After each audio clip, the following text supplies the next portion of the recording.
Hey guys, Wyatt Claypool here. You've heard me say it in the past, but I am here to emphasize it yet again.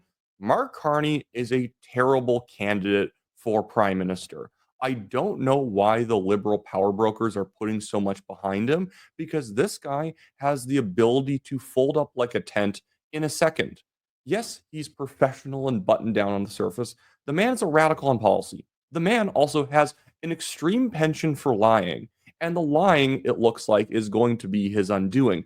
He keeps telling the silliest lies that he just doesn't need to say that can easily be fact checked and then easily spun into a commercial for the Conservative Party.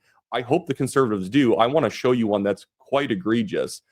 Before I do that, guys, remember to like the video, subscribe to the channel, leave a comment, do all that great stuff. But here's Mark Carney at a bar event for his leadership campaign saying that he has dealt with Donald Trump before. Thank you for CBC Watcher for posting this to X, although Barry today filmed it. You soften them up. You soften them up for me. No, like what our strategy with Trump, and I've dealt with Trump in the past. He respects strength. He respects strength. Like a lot of bullies, he respects strength, and that's part of the reason. Look, we got to build here for ourselves, but it's also to show him that we are masters in our own home, right? I hate that masters in our own home line. He thinks it's so good. He thinks it's so strong sounding. It's not. It's so pathetic, especially when you put it up against his record, like one of his other recent scandals, moving the headquarters of Brookfield Asset Management when he was the chair, urging stockholders to vote for it, or shareholders. What am I saying? I guess those are stockholders. The moving the company to New York City on December 1st, which is like the biggest unendorsement of the Canadian economy he could possibly give, that he was advising on for 4 years. But where has Carney ever dealt with Donald Trump? Literally where? He wasn't in Canada, but when Trump was in office for the first term, he was the governor of the Bank of England at one point, but I don't even believe he was that when Trump was the president. There's a lot of problems here where the timeline doesn't make any sense, but he's just simply saying things that he thinks will get him to the next day. And when politicians do that, they will have everything collapse in on themselves. That's the funny thing. He's not even a good liar. I almost want to look at him like shake him and be like, dude, just lie better. Lie in such a way where someone's not going to be able to fact check you the next second and be like, yeah, that never happened. Here is Michael Barrett actually having to push back on the media, pretending like the whole moving of the headquarters wasn't a big deal. It was just a paper move. We're just re-registering in New York City. No big deal. And I think Michael Barrett does a good job of breaking down this lie that the media is now trying to defend. Because again, Mark Carney claimed he wasn't even on the board. He had already left by the time they had made the decision to move. That was proven not to be true. He was the chair of the meeting that approved the move, and then he urged shareholders to vote for the move. What's the significance of the fact that they chose, it's a technical move, it's a paper move to move the headquarters from Toronto to New York. They still have presence in Toronto. So why does this matter? Donald Trump asked companies to move to the United States, asked them to take their jobs, to take their investment dollars to the United States. And we saw this during his first term, and we're seeing it again now. He hadn't even taken office, but he had threatened Canada with unjustified and unjust tariffs on Canada and on Canadians. And what was the response from Mark Carney? It was to immediately support and to his board unanimously voting to move their headquarters from Canada to New York City, not standing up to Donald Trump, not protecting Canadian interests, Canadian investment, Canadian jobs, not even modeling good behavior. He did exactly what Donald Trump asked before he was even in the Oval Office. And that's the big thing here. I would say it's the modeling behavior point that makes sense. I don't care if companies move wherever they're going to be most financially solvent, unless it's like some hostile country like China. Don't move your company to China. Don't move your company to Iran or North Korea. I think it goes without saying. But think about the fact that Mark Carney knows he's going to try and run for office. By early December, probably more like October, people knew that Trudeau was unlikely to survive to the next election, and yet he's already moving his assets out of the country. You think that he actually thinks that his company is going to be doing well in Canada while he's prime minister if he's preemptively moving out before he starts implementing his own policies directly. And he's already been implementing his own policies for 4 years. He was the financial advisor, the economic advisor.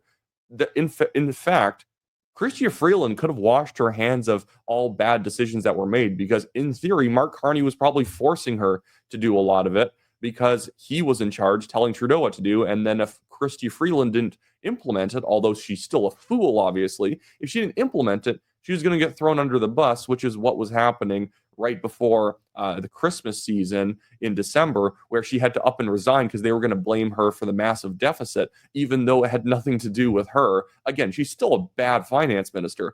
But the fact that we had a $62 billion deficit was because of Mark Carney wanting the GST, HST freeze that ended up absolutely destroying government revenues for the next few months to make sure that the debt wasn't going to be too bad. And it got really bad. I want to talk about one more thing here. Actually, before we move on to this other thing I want to talk about, I just want to show you the chart from the Abacus data poll recently. And this is another one of those things backing up my idea that there is a Carney collapse coming. Look at how his approval rating started. Early January, his approval rating, and this really demonstrates how few people know who he is, 14% disapproval, 19% approval.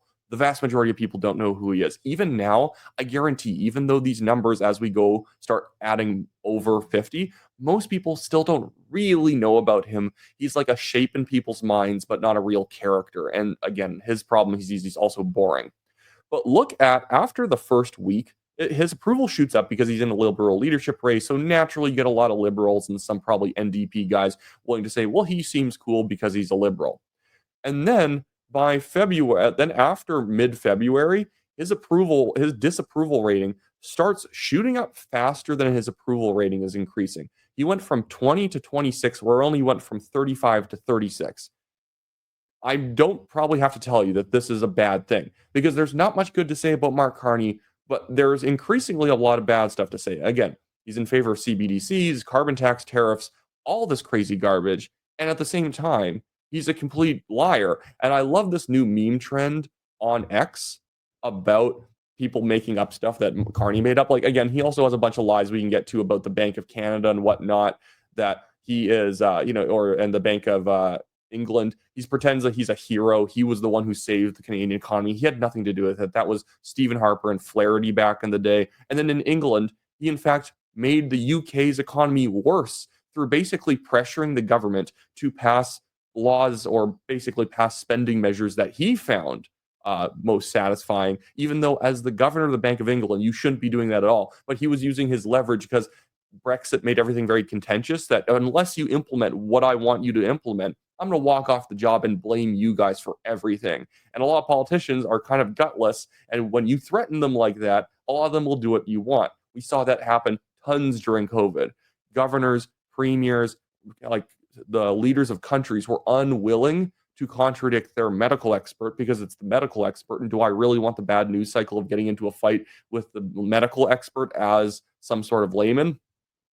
But this is my favorite new trend. People making AI versions of things that Mark Carney, he doesn't like. Obviously, these are fake; they're parodies. But it's making fun of how much credit stealing that Mark Carney has been engaging in the past few weeks. And it's not just the Bank of Canada and England stuff. It's not just the Brookfield Asset Management. It's not just him saying he's dealt with Donald Trump. There's a lot of this stuff, this credit stealing.